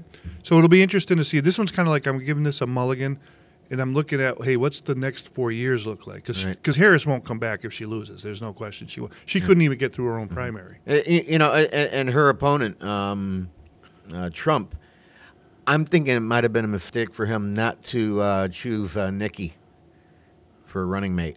I will say this about J.D. Vance. I was not a huge J.D. Vance fan, but he has handled himself exceptionally well on these media types that have been just brutal to the Republican Party. Right. And he's done it with class, with calmness, throwing it right back in their face very politely and say, look at yourself in the mirror, essentially is what he's saying.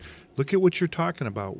You can't escape your own bias. Let's talk about where the future of the country is going to be. I'd rather hear more talk about the future of what we need to do to get the country moving again, I'm frankly like, the world situation is very dangerous right now. I mean, the fact that North Korea is sending tens of thousands of troops to Europe to fight a war, I mean, that's frightening. I mean, that is not a good scenario. And then there is no option. There's no end game for the Israelis. I mean, because they're surrounded by people that want them eliminated. Right. So I don't know what the solution is on the world stage, but it's dangerous. No question about it.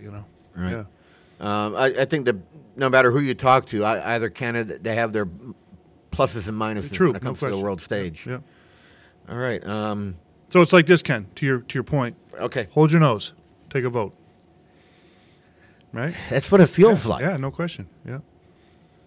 So there are things I don't like with both of them. No question. Yeah. Yeah. Unfortunately, one is saying what we want to hear. I'll reduce your taxes. I'll do this. I'll do this. Yet they come from the party that is known to tax and spend. So it kind of contradicts their whole. You're not going to get political anything stance, different. so. You're just not from what you just had. I do have a question, though, and that's particularly for you, Ken, because you've often said I'm a libertarian. What is the advantage to voting in a third party? Losing your vote.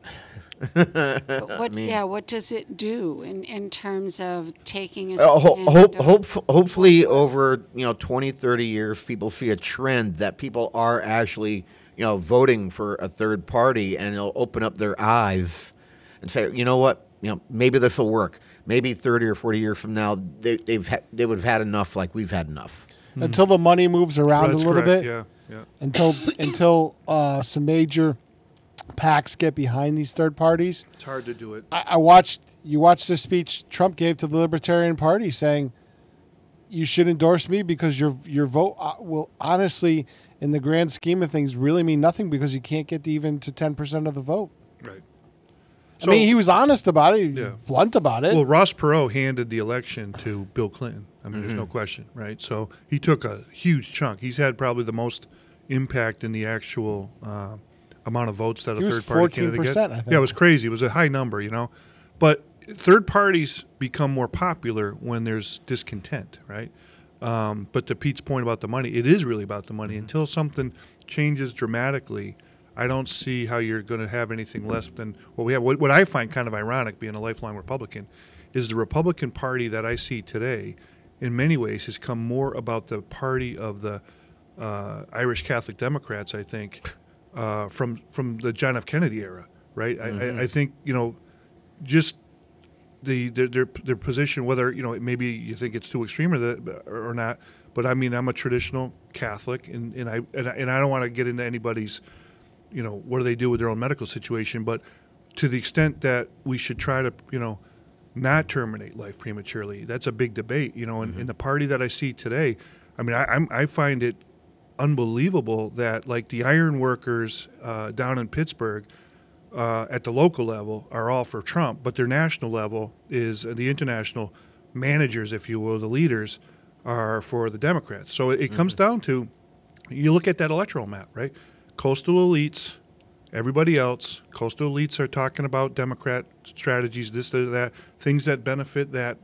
And then what Trump has been able to do is forge this every man, every person coalition type of thing, and he's hitting the right topics. Those are the Main Street topics, Why are we embracing electric cars when batteries are sourced out of China? And you go up to Michigan and you think you're going to have a good reception in Michigan, you're killing that auto industry. And if we keep adding cars, the electric grid can't handle it. Well, but lithium, just mining lithium in itself is an environmental disaster, So I don't know. There's a lot. And there's a lot to munch and the other thing is we have a substantial lithium deposit in the United States that we can't do because of environmental concerns. Right. And I don't understand why we didn't take the medium step. Why didn't hybrids become more I popular like before hybrid. you You're, go you're to right, an Pete. electric? You're exactly right. Like, Hybrids why to me, why no-brainer. skip over that step? That's correct. Because Prius are ugly. But still, there's there's some a nice- hybrid Santa Fe right now. Well, there used to be a Ford Fusion hybrid. A friend of mine used to have one. That thing was awesome. I mean, I drive a gas Fusion, but I would have bought a hybrid Fusion. You know? There's a hybrid Santa Fe out there right now. Yeah. Anyways, So I'm fiscally conservative, but socially, liberal. So that's where Put you in the middle. it's a I conundrum am in the for middle. you. It's a conundrum. Yeah. You're a Bill Weld kind of guy. Actually, for years, I called myself a Weld Republican. There you go. Yeah. Because where you mentioned the right to choose, I'm on the side of right to choose. Yeah, understood. Yeah. And I've been there my entire life. That was never instilled into me, even though I was raised Catholic. Yeah. I don't truly 100% like either of the candidates. I mean, so that's interesting on that particular topic. When it changed for me, I never really. Although as a non-candidate, I like Trump. Yeah. Just because of who and how he is. I will say this on this topic: it is a deeply personal choice, and then there are some horrible circumstances in which things have to happen that you'd have to do a termination. But I never really thought about it until one day back in 2009. I'm holding a sign, and a woman drives up to me, and she goes, "What's your position on abortion?" And I thought about it. And I'm like, well, first of all, I'm running for mayor. We're never going to just, anything associated with How's it. your pregnancy going? But having gone through 2 kids, I remember the point that I think for me it was like a seminal point in time when it got to that point in a pregnancy where the doctor says, well, we can do an amniocentesis to find out certain things. Well, what are you going to find out? Like if the child has some sort of genome problem, right, and this or that. And I'm like, so what are you saying to us? Well, we're saying that we would give this information to you. You could take it for what it is and make some kind of decision. And so I'm still kind of like thick, right? And I said, well, can you explain that, doctor, to me in English? Well, some couples might make the decision to terminate the pregnancy at that point. I'm like, well, that's not going to be an option for us. We're going to go through right to the finish line. And for me, it's a deeply personal choice that I wouldn't want to tread on any other person going through that situation. And if I was in that situation, I'd be like, I'd take the information, okay, so this means I'm never going to retire. I'm going to have to deal with a child until I'm 95 And that's years what I'm saying. old. It's a deeply personal choice for all those reasons, and it happens. So you've got to really operate in a world in which what's good for me isn't necessarily good for you, and you need to respect what that looks like. Yep. And that's why I'm libertarian, less government control. Let me live my life. Yeah, I won't tell you what to do, but leave me alone. But there's a lot of these things that lay down like that, and you got to always remember to walk away. Half a loaf, no loaf, right? That type of thing. But at the end of it all is, aren't we all just common Americans as it relates? And you should not hold a personal belief against somebody and say there's somebody less than me or something like that. It's like you can still be friends, bridge the gap. That's like the true Christian spirit, I suppose, if you will. But it's one of those things where I think we've lost that in a lot of way in the noise of politics. Yeah. So. I see I don't know that we've lost it, Dan. I don't know that we had it. Well, maybe not. I don't know. I think we've had a lot of social prejudices about certain members of society, about certain races, about certain ages. We have, and some of it we can't. You boomers all talk alike. What? You boomers all talk alike. Yeah, but the thing is, we've made a lot of progress. But there's always going to be human nature. No, that's true. You're never going to get rid of bias in human nature. Yeah, you're it's right. It's the bias that's propagated by the government that we've strove to get rid of. It's not propagated by the government, Peter. It's propagated by people in general. There are certain. You can go way back to the beginning of time, and there are prejudices we have for survival. It's a learned behavior, no it's question. Not because someone. Yes, it's human behavior. Yeah. the idea of being afraid of someone that doesn't look like you is a tribal instinct. That's inbred. That's not because the government tells me that. But when it's reinforced inbred. by policy, that's the problem. It's also inbred by familial circumstances, Peter. You learn, you know the old song from the Flower Drum song, South Pacific, you've got to be taught. You've got to be taught to hate the people your ancestors hate. And that's where a lot of this is coming from. It's coming from familiar experiences. The schools can try to tell you it's wrong. The media can tell you it's wrong. The church can tell you it's wrong. But when my parents tell me, oh, you can't talk to those kind of people, I'm going to carry that with me forever. And it's very hard to get rid of. You can't broad brush, is what I would say to that point. Correct. Right. Yeah. It's all kinds of different reasons, but don't blame it on the media. It's not just them. It's what we have. I didn't grow up with the media. Did I have prejudices? Oh, I absolutely.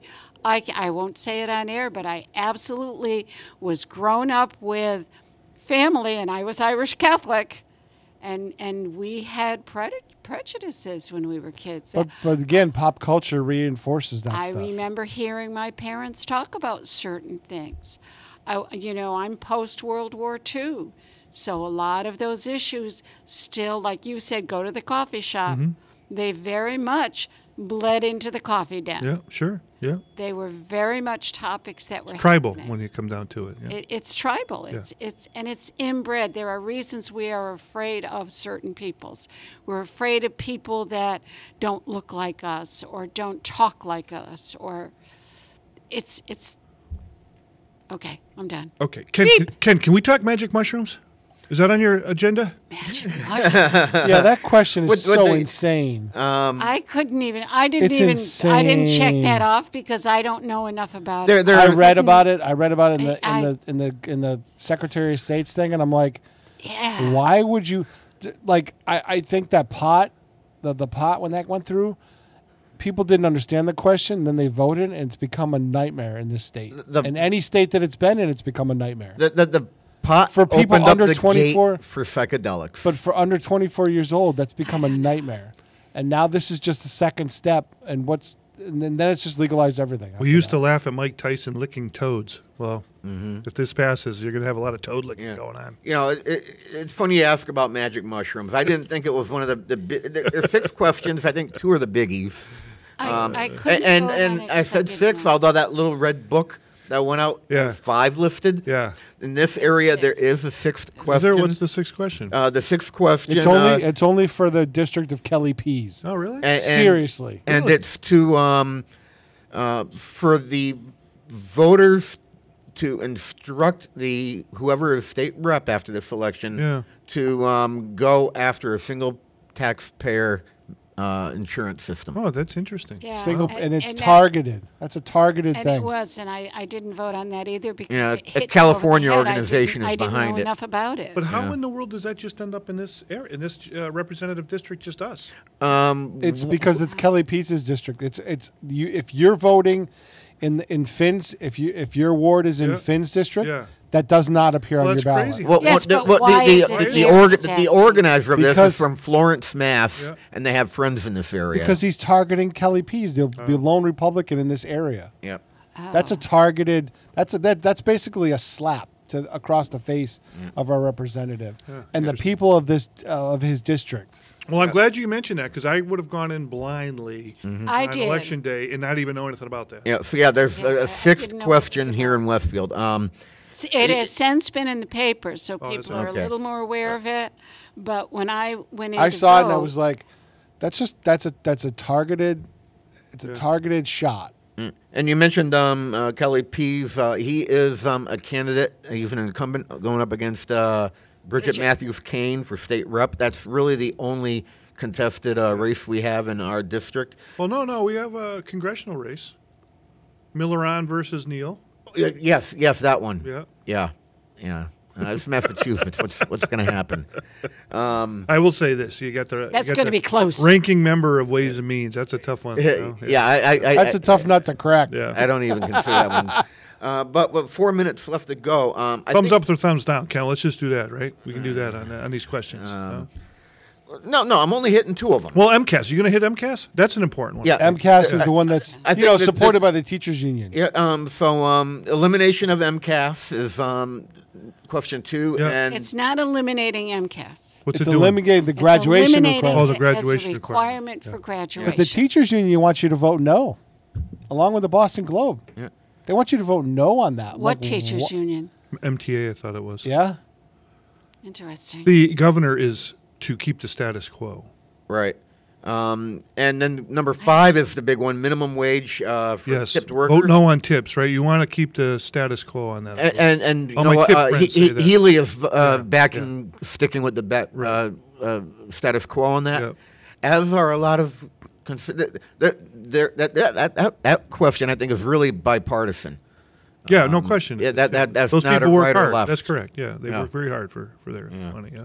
What's so that's how many? You just hit 4, I think, right? What are the other 2 questions? Magic mushrooms. Yeah. Is number I'm not 4. a fan of going down the role of legalization. Just FYI. I'll admit that I've microdosed. Yeah. And if done properly, You've had just a little mushroom. yeah, just, for me it was like taking a gummy. I mean, with anything, if you don't do it right, you That's don't a pay problem. attention. If That's if you use tainted product, Yeah. you're going to have a problem. Yeah. But if you go about things the right way, as I said, liberty, live and let live. Let me live my life. Yeah. And then question 1 is being able to audit the legislation. Oh, I think you got to do that. I'm a big fan of that. Open the books, please. Yeah. Why should any Yeah. branch of government exempt themselves from?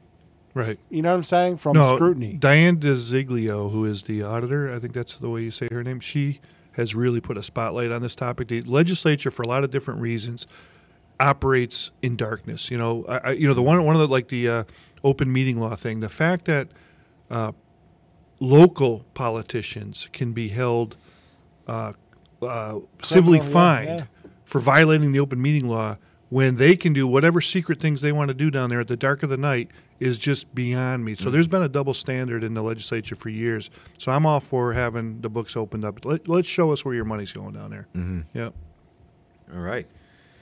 That was a very rapid hour. Yes. That went. We that covered went a by lot of quick. terrain. Hey, I am excited. This is my oldest son's first presidential election.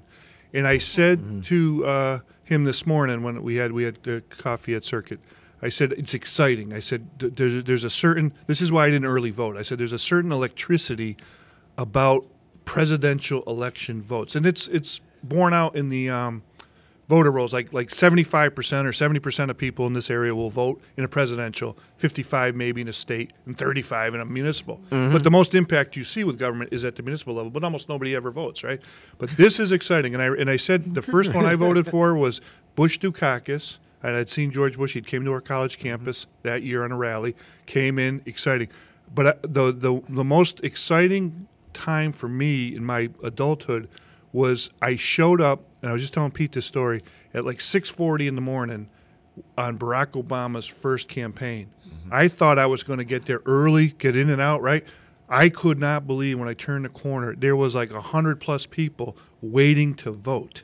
And I'm like, oh my God, this is unbelievable. There is something, and that was a huge watershed embracement of youth culture for sure. I was much younger back then, by the way. So, but that was exciting. So I wanted my son to be able to go with my wife and I on the first time to vote at the presidential level that day because it's really cool. It's like it's the most ultimate Super Bowl. Until you got into early voting and whatnot, but it's like it was an all or nothing, all stakes in, put all the chips in the table that day because all the campaigning's over.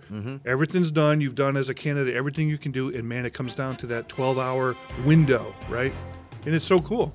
Yeah. See, Pete's playing the music. I don't remember if my first presidential was Bush Dukakis or if it was Reagan. Was it Mondale in 88? No, it couldn't have been that. Mondale Reagan was 84. Okay, so it was Reagan. Bush Dukakis was 88. Okay, yeah, okay, Bush yeah, Dukakis, so, yeah. My The first. famous tank photo. Yeah. Yeah, that was my first presidential election. Didn't the only as well. state that he won was Massachusetts, Dukakis? He probably did a little bit better than that, I think, but not by much, I don't believe. Yeah. I just remember they played this song in the movie Head of State, Chris Rock. It's a great for, song. For the yeah. debate. Yeah. They played this song coming into the debate. Yeah. If you ever want to see a good, funny political movie, never heard of that, yeah. watch Head of State Head with of Chris State? Rock. Yeah. It is very, very funny. But and it really lampoons the political. Yeah. To this day, it's still relevant. It's exciting. Election day is exciting for Americans. Yeah, Reagan was 80, 84, and then Yeah. Bush was Yeah, 80, 80, yeah. Kathy, can you share with us your first presidential election? Did they have presidents back then? They did. Come on. Well, back then when Jefferson was running, it was a tie. And back then, in them their days, they didn't have a ticket. They voted for whoever they voted for, and the first person was the president. The one who came in second was the vice president. Right. That was up until, about the That was it. early 1800s? I did not vote for Washington. So that's a very tactful slide on her. vote. I'm trying to remember the first time I voted. It might have been Kennedy. No, it wouldn't have been Oh, Kennedy. Ted Kennedy, maybe. No. Oh, all right. By the way, I did some research. I don't know. I don't remember. Our I really vice don't. president, the first time she registered to vote was she was 29. Well, here's And I what actually checked that one out. Here's 'cause what I didn't you have believe to it. say to people, and this is important. People will say, well, I'm only one vote. It doesn't matter. Folks, it's all only one vote. Yep, it's a tradition. It does matter. Yep. It does matter how you vote. That's how There's a lot democracies of, survive. But there's a lot of down ballot stuff that means more to you than the presidential election, honestly. Yeah, Your local yeah, state rep. Peter's correct this time around. Yeah, I mean, There's more down ballot stuff that means a lot more to you on a daily basis for Pete, this presidential. I'm with you. I'm afraid of entering into the food stream additional drugs because the state of driving a vehicle today is highly dangerous. And a lot of that has to do with weed vaping and all the other stuff that made weed so easily accessible. And all I know is I can't do another 4 years of what I just went through. Amen. All right, get out there and vote this Tuesday. Dan, thanks Thanks. for coming in and talking election with us. Absolutely. Thanks for the invite, Ken. All right. Kathy. Bye-bye.